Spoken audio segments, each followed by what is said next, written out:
Shalom, salam sejahtera untuk anak-anak sekalian. Berjumpa lagi dengan saya, Bapak Budiono, dalam pendidikan agama Kristen dan Budi Pekerti. Dan hari ini kita berjumpa di kelas yang ke-11. Di kelas yang ke-11 ini kita akan belajar tentang bertumbuh sebagai keluarga Allah. Bertumbuh sebagai keluarga Allah pada bab yang keempat. Mari kita berdoa dulu sebelum kita memulai pelajaran di kesempatan yang indah ini. Bapak kami yang ada dalam surga, terima kasih ya Tuhan untuk pelajaran hari ini. Kami boleh belajar menjadi keluarga Allah, bukan karena hubungan darah, juga bukan karena kerabatan, namun karena kasih-Mu dan karena baptisan dalam namamu. Kami diikat menjadi satu keluarga Allah, keluarga surgawi yang Tuhan kehendaki. Engkau sebagai pusat pertumbuhan dan perubahan menuju pada kesempurnaan ragawi dan rohani. Tolonglah kami semua, tolonglah anak-anak kami agar selalu bertumbuh sebagai keluarga Allah. Amin. Anak-anak yang dikasih oleh Tuhan Yesus Kristus, di bab yang keempat ini kita akan lebih mensoroti tentang keluarga besar kerajaan Allah, ya. Keluarga besar kerajaan Allah.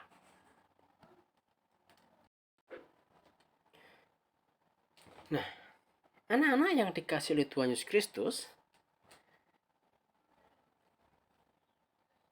setiap manusia itu mempunyai definisi masing-masing tentang keluarga yang bahagia. Ya, kalau ditanya apa sih itu keluarga yang bahagia, itu keluarga yang bagaimana, gitu ya.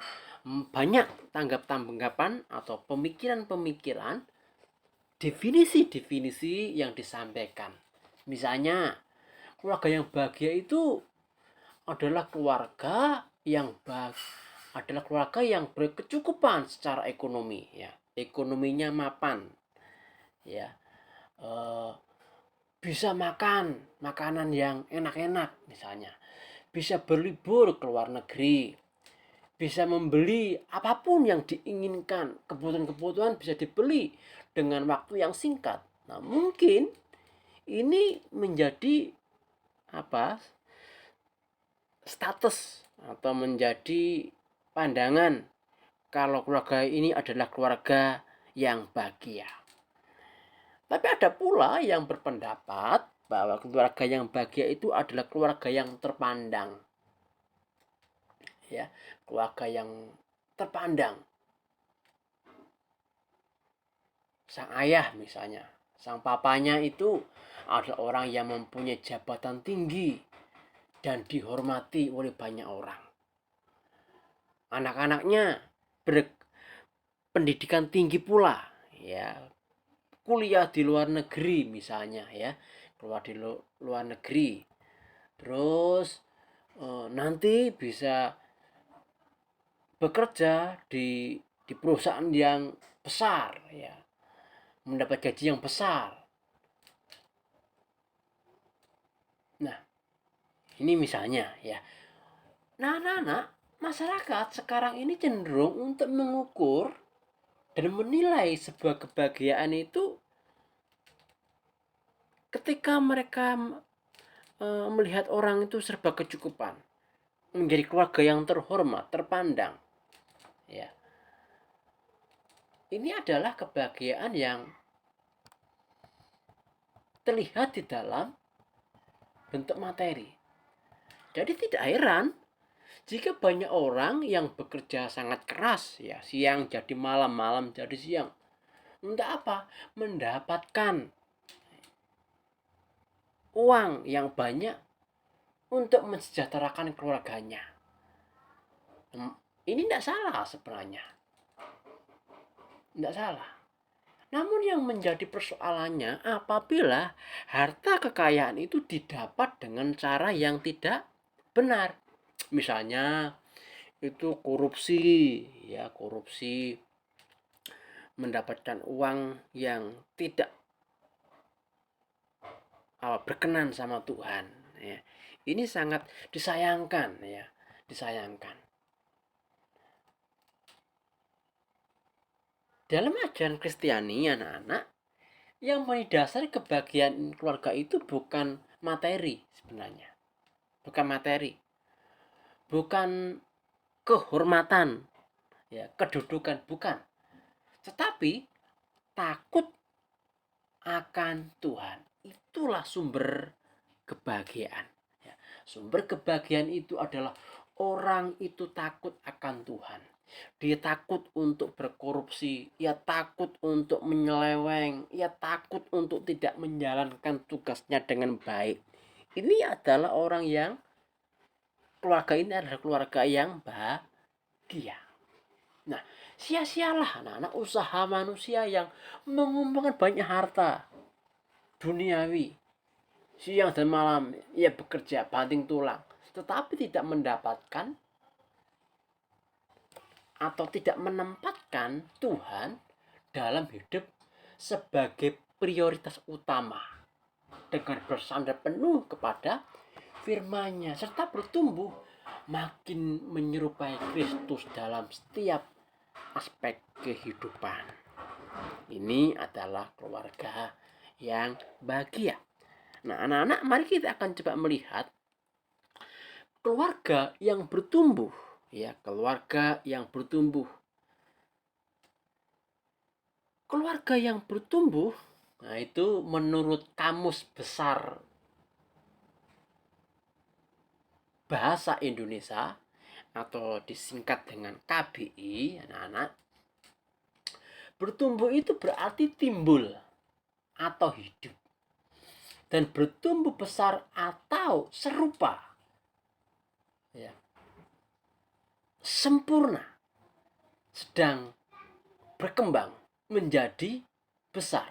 Nah, itu arti bertumbuh. Jadi bertumbuh itu ada pergerakan, ya, ada pergerakan. Bertumbuh juga bukan hanya soal sedang berkembang menjadi besar, ya.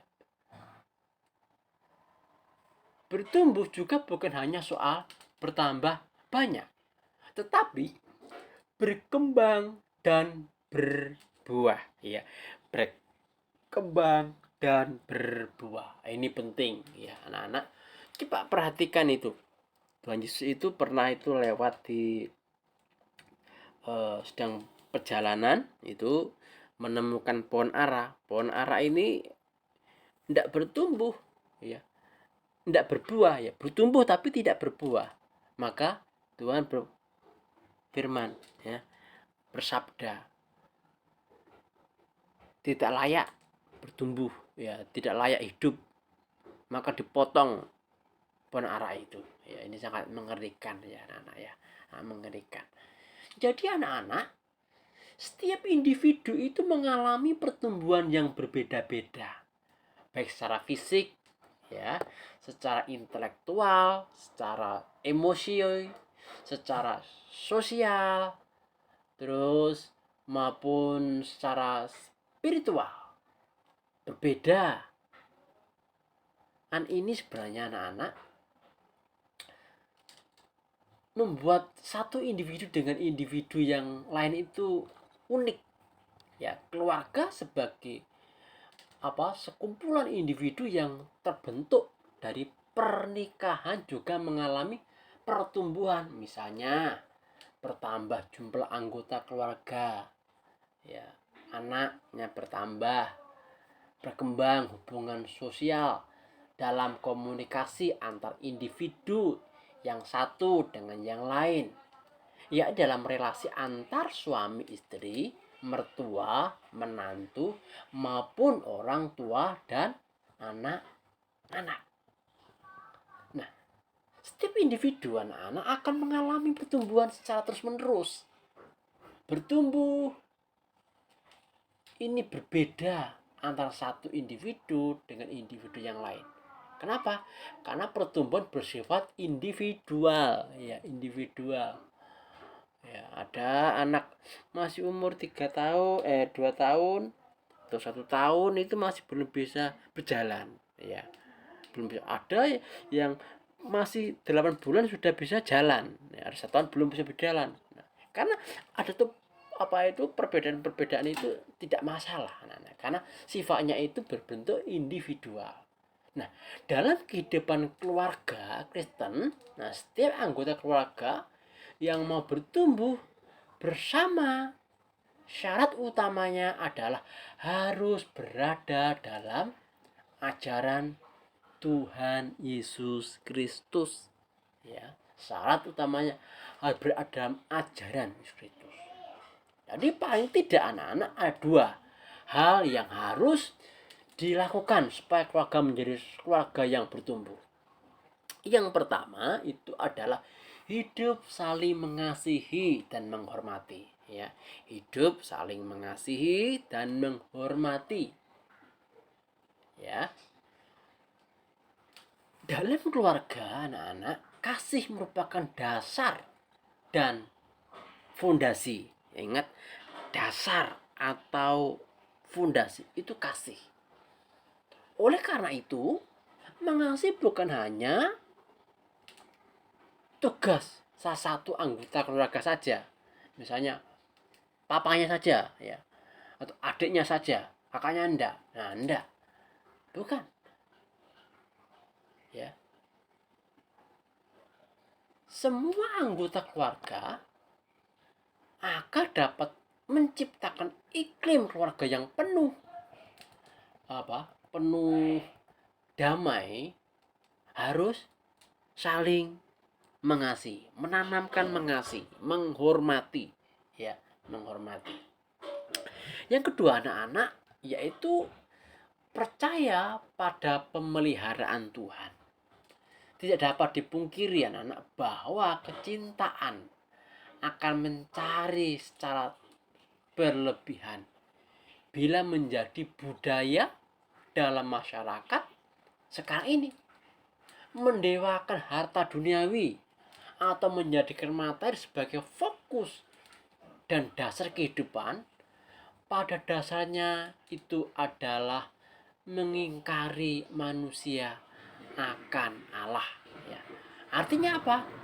Artinya manusia mengingkari bahwa meragukan Allah, bahwa ia sanggup oleh kuasanya untuk memelihara hidup ini, ya. Percaya akan pemeliharaan Tuhan. Nah, ini penting, ini perlu diterapkan, ya, untuk mempercayai Tuhan itu pemelihara, ya. Tuhan itu memelihara umatnya yang mengasihinya. Berikutnya anak-anak, bertumbuh sebagai keluarga Allah. Bertumbuh sebagai keluarga Allah itu berarti bertumbuh di dalam Kristus. Dalam pengenalan akan Allah, bertumbuh dalam hubungan dengan Kristus mempunyai makna lebih mengenal Dia, lebih mengasihi dan menaatinya, dan menjadikannya sebagai pemimpin dan kepala keluarga, ya. Apabila kasih terhadap Tuhan bertumbuh, kita akan kita akan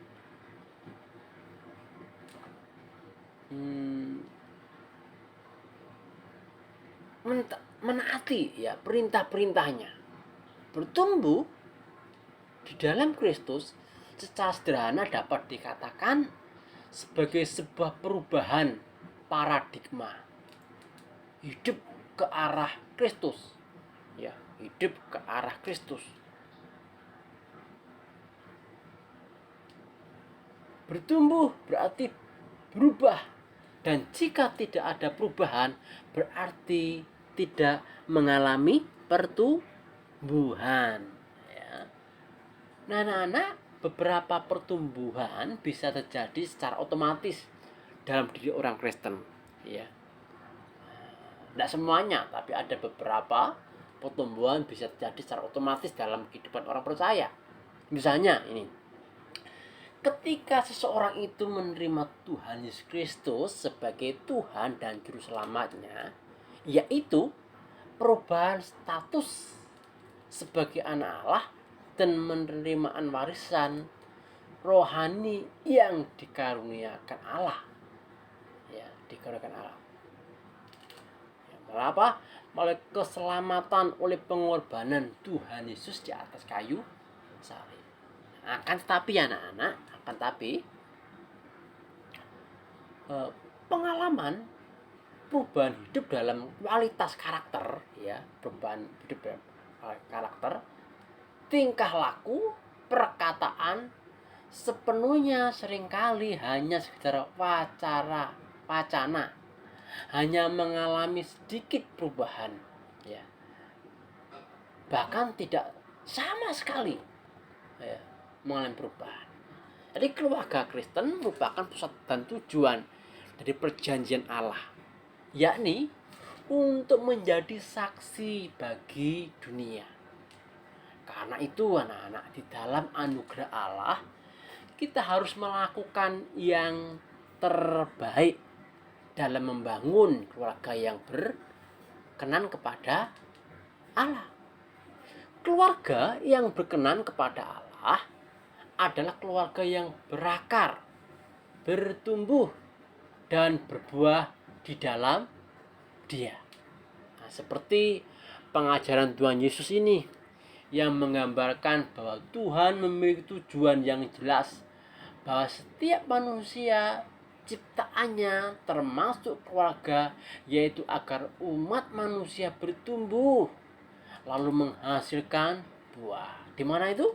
Di dalam Yohanes 15 ayat 1 sampai yang ke-8, ya. Ini tentang apa itu?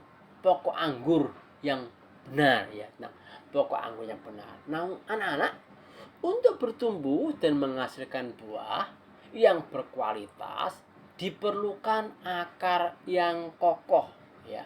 Diperlukan akar yang kokoh yang mampu memberikan asupan yang baik bagi pertumbuhan, ya, bagi pertumbuhan. Nah, yang pertama adalah berakar, ya, berakar. Tadi kan untuk bertumbuh kan berakar, terus apa lagi tadi? Ya, berakar, terus setelah berakar apa tadi?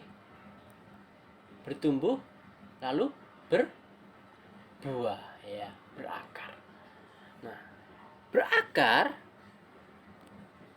ini menunjuk pada pohon dan tanaman lain yang akarnya tertancap jauh di dalam tanah.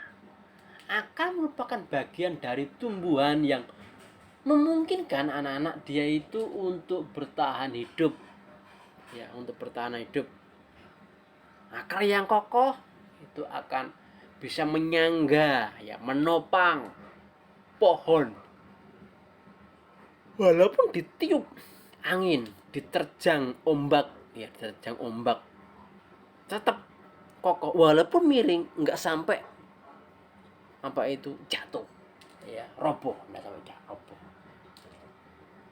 Nah, akar itu juga menyerap air dan zat-zat makanan, ya, zat-zat makanan yang terlarut di dalam air dari dalam tanah yang dibutuhkan untuk pertumbuhan pohon itu.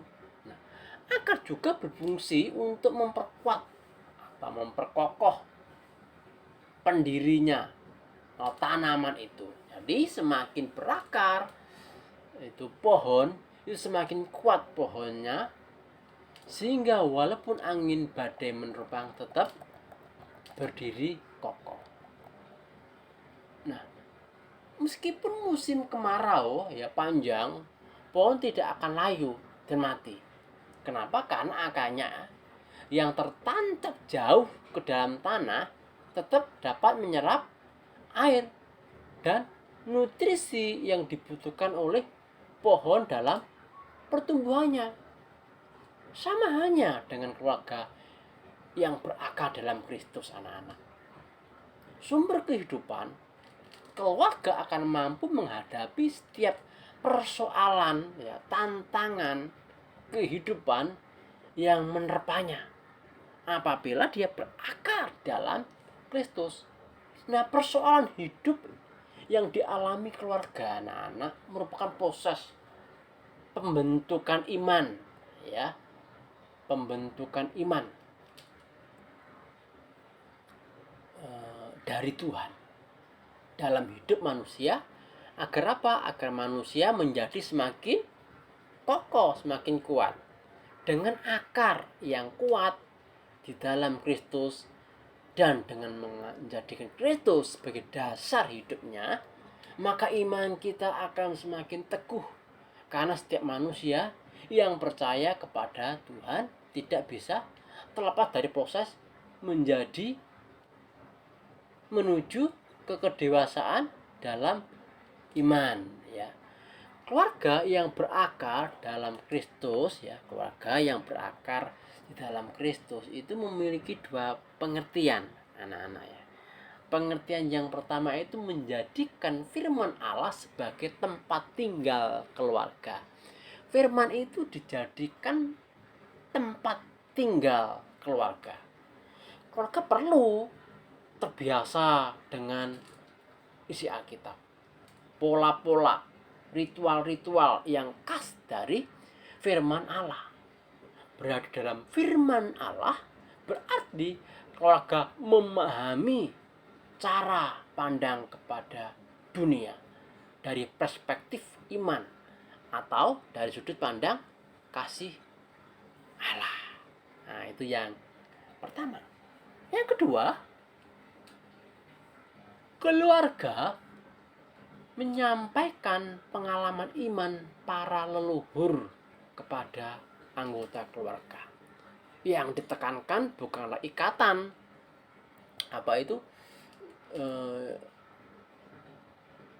ikatan biologis, ya, melainkan nilai-nilai Kristiani, impian-impian, motif-motif Kristiani, ya, dari generasi sebelumnya. Hal ini, anak-anak, sangat penting dalam proses orang dewasa membentuk kehidupan rohani generasi berikutnya, ya. Berikutnya itu pengertian berakar. Selanjutnya kita lihat apa itu bertumbuh, ya. Bertumbuh itu berkaitan dengan masalah perubahan, ya. Bertumbuh itu selalu kaitannya itu dengan perubahan. Tanaman dikatakan bertumbuh apabila ia menanamkan perubahan semakin berkembang, yakni bertambah tinggi, misalnya bertambah besar, ya, bertambah banyak, ya. Beberapa aspek pertumbuhan dalam keluarga adalah ini. Yang pertama itu keluarga sebagai tempat bernaung kudus, ya. Keluarga sebagai tempat bernaung kudus. Apa itu artinya, anak-anak? Artinya keluarga memberi perlindungan terhadap nilai-nilai yang merusak budaya keluarga. Misalnya kekerasan, perselisihan, pertengkaran, dan sebagainya, ya. Yang kedua, keluarga yang menyambut kehadiran Allah dalam kehidupan sehari-hari, ya. Keluarga yang menyambut kehadiran Allah dalam kehidupan sehari-hari. Nah, misalnya ini menghadirkan simbol atau objek yang dapat mengingat kehadiran Allah.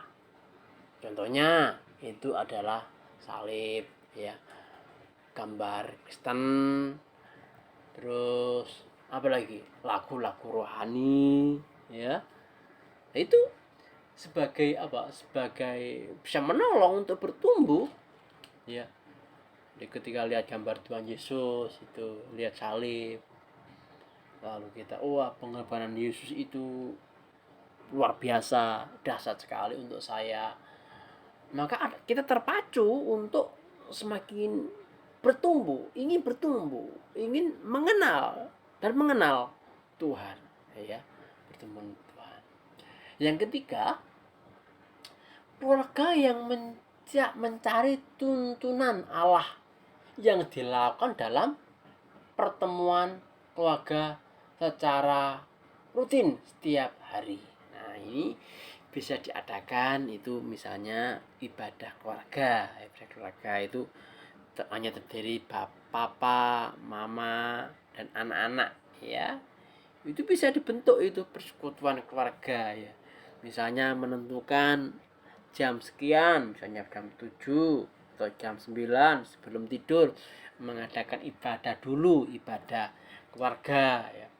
Bapaknya menyampaikan firman Tuhan, atau mamanya, ya, bergilir, ya, digilir. Ada yang memimpin pujian, gitu, ya.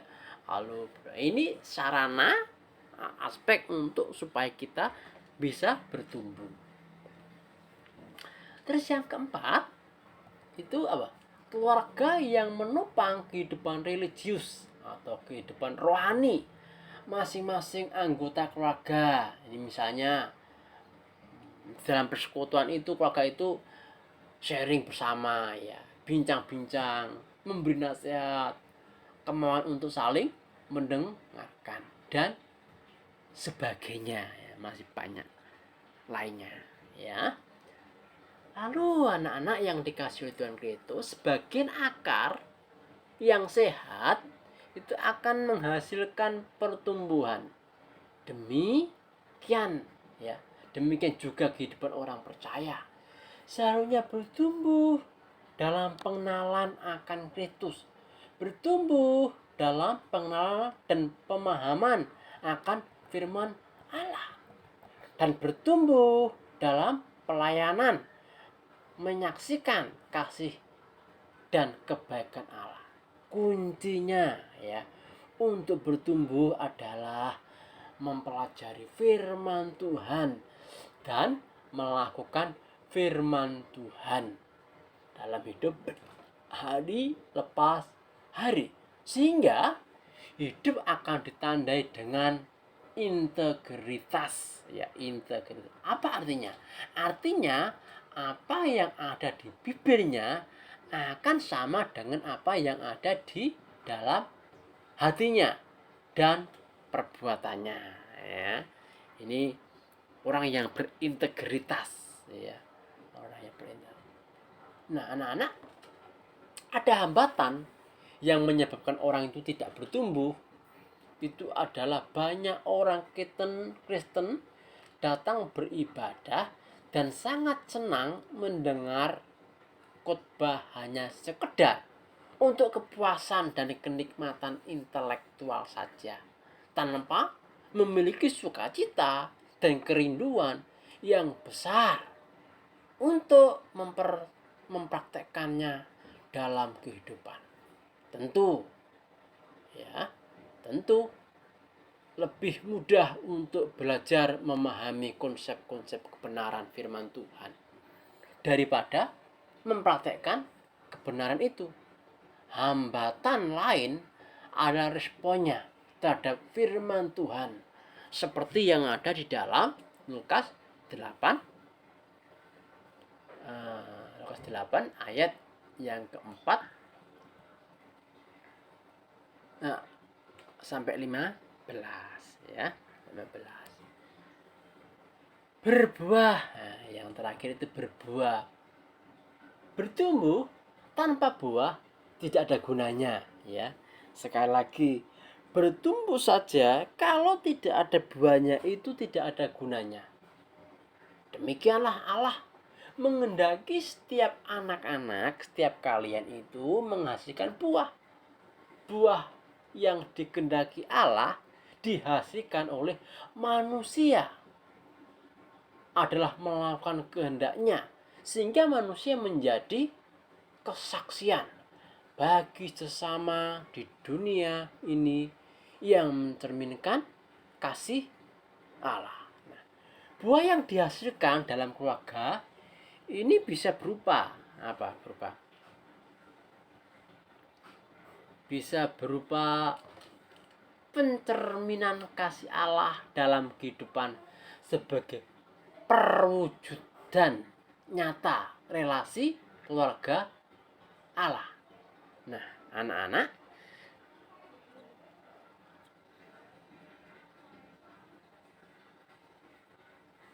dari titik ini, ya, titik tolak ini,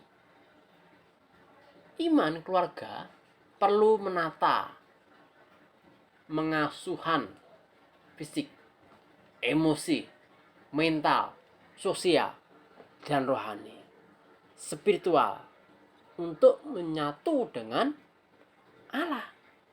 Ya, untuk menyatu dengan Allah. Keluarga mempunyai berbagai baik kesempatan alami ya, yang sangat melimpah untuk mencerminkan kasih Allah sebagai disiplin rohani. Itu yang pertama. Yang kedua, penerimaan dan komitmen yang merupakan satu kemauan untuk saling menerima tanpa syarat ya, tetap tanpa syarat setiap anggota keluarga pribadi dalam kasih agape ya, dalam kasih agape. Hal ini sebagai komitmen bersama yang sejati. Yang ketiga, pengukuhan dan dorongan antara anggota keluarga untuk menemukan kelebihan dan bakat masing-masing agar dikembangkan sebagai karunia Tuhan. Keluarga perlu menerima dan menghargai keunikan masing-masing ya.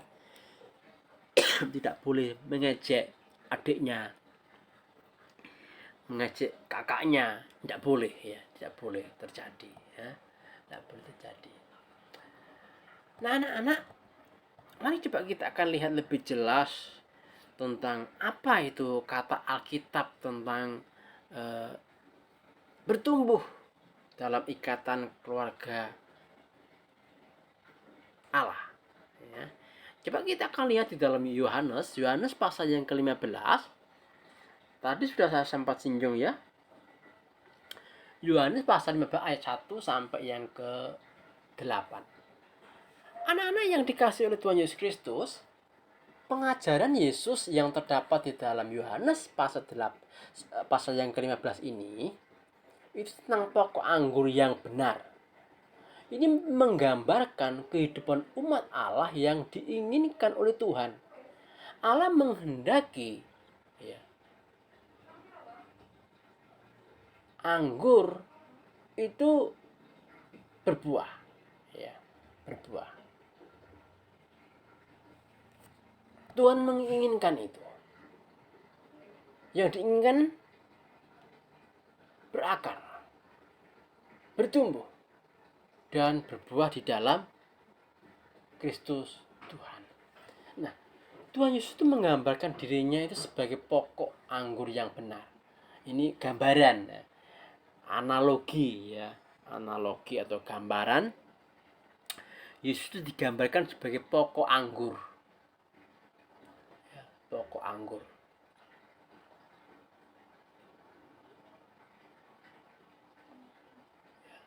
Yesus pokok dan kitalah carangnya. Kita apa? Carangnya ya. Ya. Kita carangnya. Ya. Kita ranting-rantingnya ya, carang atau ranting. yang berbuah, ya, yang berbuah. Pengusaha pokok anggur akan melibatkan kepergunaan setiap ranting. Ya. Satu ranting yang sama sekali tidak berbuah tidak pantas untuk menempel atau mendapat tempat pada pokok anggur. Sehingga harus apa? Dipotong, dibersihkan. Dengan demikian dapat memperbaiki ranting-ranting yang berbuah sedikit. Ya. Anak-anak melalui ajaran ini kita dapat memahami bahwa manusia tidak dapat bertumbuh dan berbuah kalau tidak berakar di dalam Kristus. Tidak nempel di dalam Kristus. Tuhan Yesus mengajarkan perkara yang sama sekali tidak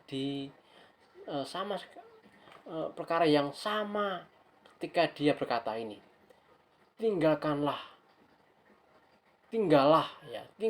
di dalam aku dan aku di dalam kamu. Sama seperti ranting tidak dapat berbuah dari dirinya sendiri kalau ia tidak tinggal di dalam pokok anggur. Ya.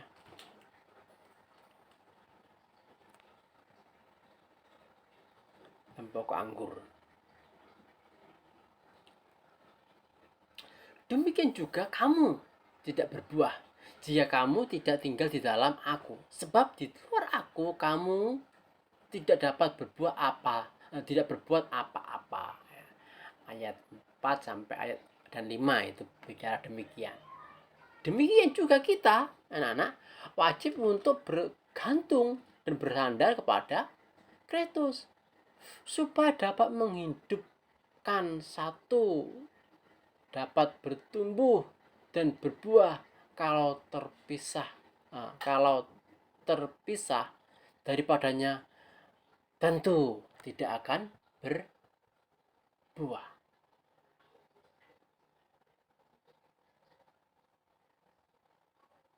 Anak-anak, dengan menerima hidup dari Dia saja, maka kita tidak akan layu dan akan menghasilkan buah, yakni menjadi kesaksian bagi sesama. Itu penjelasan di dalam Yohanes, ya. Lanjut di dalam Lukas 8 ayat 4 sampai yang ke-15. Ini di dalam Matius 13 ini anak-anak, Tuhan itu memberi perumpamaan tentang penabur yang menaburkan benih pada 4 jenis tanah yang digambarkan sebagai firman Tuhan. Ya. Jenis pertama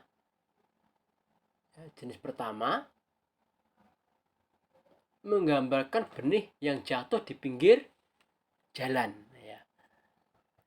Benih yang jatuh di pinggir jalan melambangkan apa? Melambangkan orang Kristen yang mendengar firman Tuhan tetapi tidak memiliki tempat dalam hati dan pikirannya sehingga tidak memperoleh apa-apa.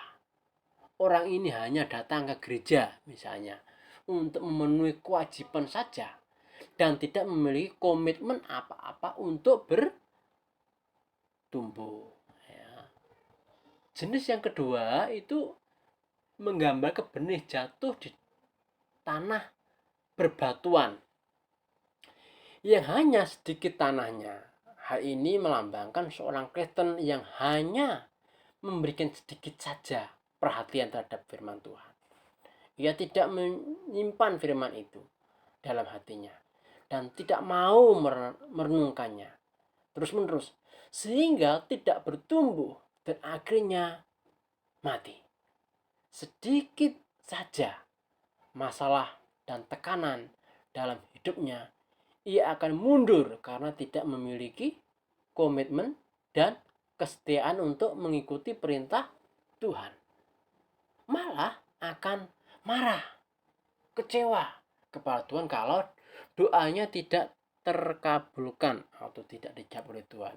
Ya, ini gambaran tentang benih yang jatuh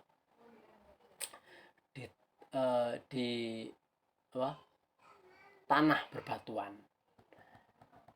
Nah, jenis yang ketiga itu benih yang jatuh di tanah yang penuh semak duri. Nah, hal ini melambangkan orang yang memiliki keinginan untuk bertumbuh. Ia sangat senang mendapatkan firman Tuhan. Ya, bilang haleluya, puji Tuhan, amin. Ya, senang sekali ketika dia mendengarkan firman Tuhan. Bahkan ia sering melayani. Tetapi ini di dalam hatinya juga masih banyak keinginan yang bertentangan dengan firman Tuhan. Mencintai kebenaran dan mencintai dosa pada saat bersamaan. Imannya bertumbuh bersama-sama dengan kekhawatiran dunia. Selain itu, pesona kekayaan juga sering menghampirinya hingga tidak bertumbuh atau tidak bahkan mati. Jenis yang terakhir, tanah yang keempat ini adalah benih yang jatuh di tanah yang baik. Nah, ini anak-anak, ini saya ingin sekali kalian itu jatuh di tempat benih tanah yang baik. Ya, saya berdoa supaya kalian di posisi yang keempat ini. Ini menggambarkan anak-anak, menggambarkan orang Kristen yang serius dan sungguh-sungguh terhadap kebenaran firman Tuhan. Orang seperti ini memberi hati dan pikirannya secara utuh untuk menerima kebenaran serta mempraktekkan secara serius dan setia. Sehingga ia bertumbuh dan berbuah. Berbuah adalah tanda perubahan dan pertumbuhan. Buah yang lahir dari pertumbuhan adalah perubahan pada kualitas total hidup seorang Kristen yang setia pada Allah dan firman-Nya. Nah, ini bagian Lukas pasal 8 ayat 4 sampai 15 anak-anak. Yang terakhir itu di dalam Mazmur 1 ayat 1 sampai yang ke-6. Ini membandingkan dua jenis orang yang diakui oleh Allah, masing-masing dengan kesimpulan prinsip hidup tertentu. Ya. Orang saleh yang diberi ciri kebenaran, kasih, ketaatan kepada firman Allah, dan memisahkan diri persekutuan dengan dunia. Ini ayat 1 sampai yang ketiga.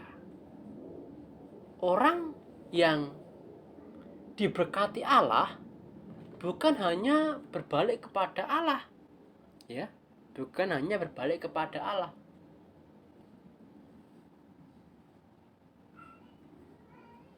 tetapi juga membangun hidup mereka di sekitar firman Tuhan.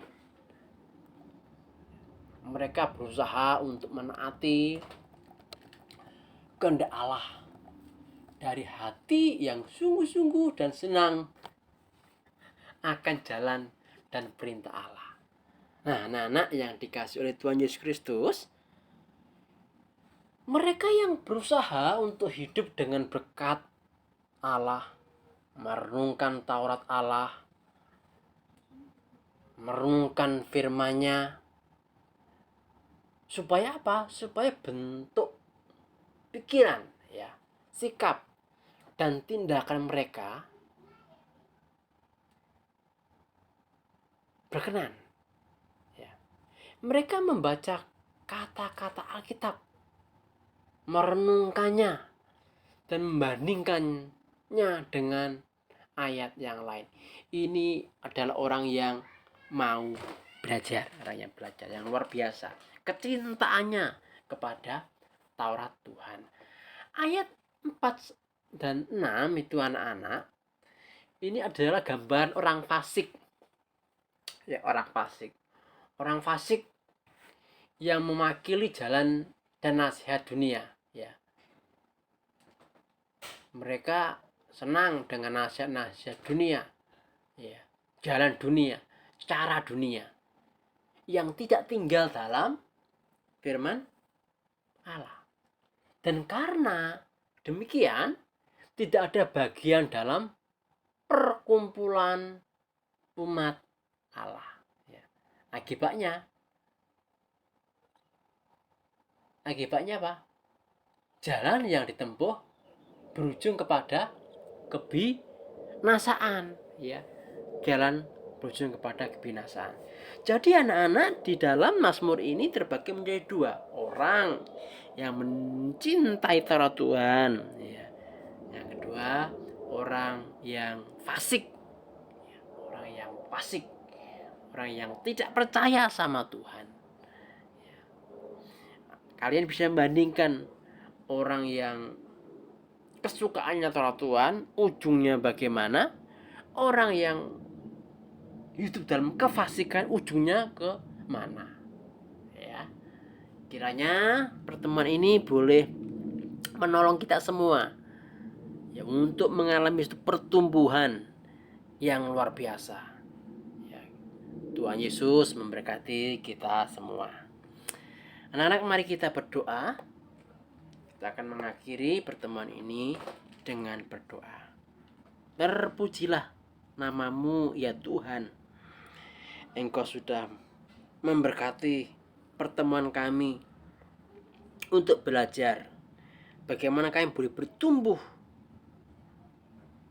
di dalam keluarga Allah. Tolong kami, tolong anak-anak kami supaya boleh bertumbuh.